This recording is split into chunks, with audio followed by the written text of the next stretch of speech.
morning, everyone. Welcome to day 4 of Royalty Week.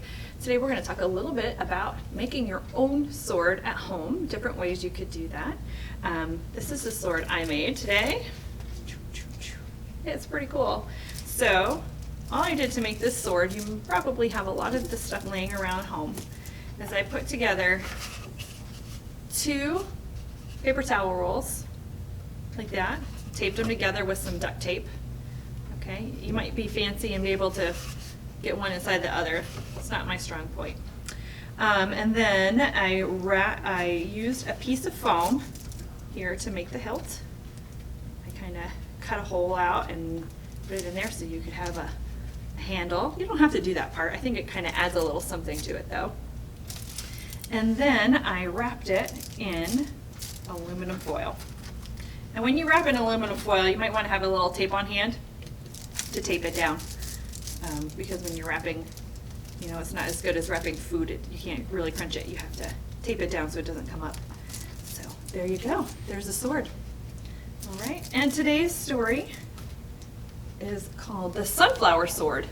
So you can use a lot of different things probably lying around your house as swords. I know I've used pool noodles as swords before, but as you'll see tomorrow, I use my pool noodles for something else this week.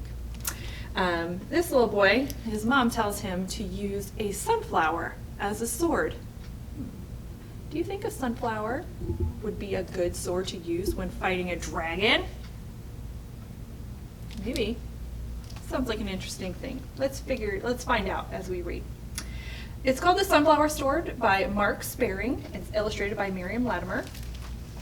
Ooh, look at those beautiful sunflowers. There you go. Here's this little boy. He's ready to fight off all the dragons with the sunflower. Once there was a land filled with fire and smoke and endless fighting, where knights fought dragons and dragons fought knights, and that was the way it had always been. In this land there lived a knight who wanted to be big like the other knights and fight like the other knights and have a sword like the other knights, but his mother said he couldn't. "Why do you want a sword?" she asked. "To whoosh and swoosh in the air," smiled the little knight. Said his mother, and she hurried off to find a sunflower. "Well," sighed the little knight, "I suppose I could pretend it's a sword." I like that he's pretending that his colander is his knight armor there. Then he whooshed and swooshed it, just to see how well it whooshed and swooshed. It whooshed and swooshed very well. "But," said the little knight, "it won't be any good for fighting dragons." "No," sighed his mother, "I don't suppose it will, but keep it anyway." So the little knight trundled up Dragon Hill, a place where only the biggest, bravest knights ever went. He played happily all day.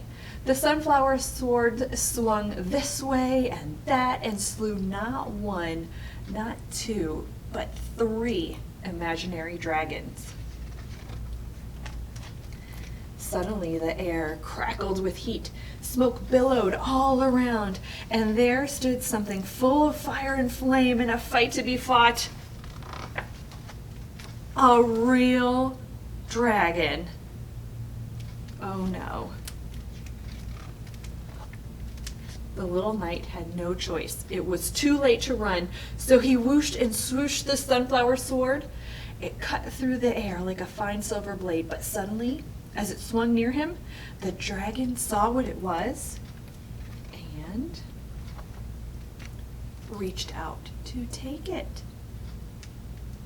"Could it be?" thought the dragon. "Has this little knight climbed to the top of Dragon Hill to offer me a flower? Could it be?" thought the little knight. "A dragon might not be so fearsome after all." Then the little knight and the dragon looked at each other, and they both began to smile. So that's how it happened, as simply as that. From then on, they met each day on Dragon Hill and played much better games than fighting. Soon the news spread far and wide of how an enemy could become a friend, and how the land might become a peaceful place.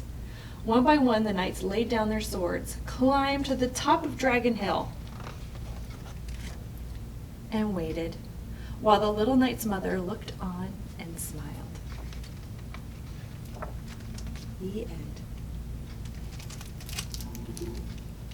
Isn't that nice?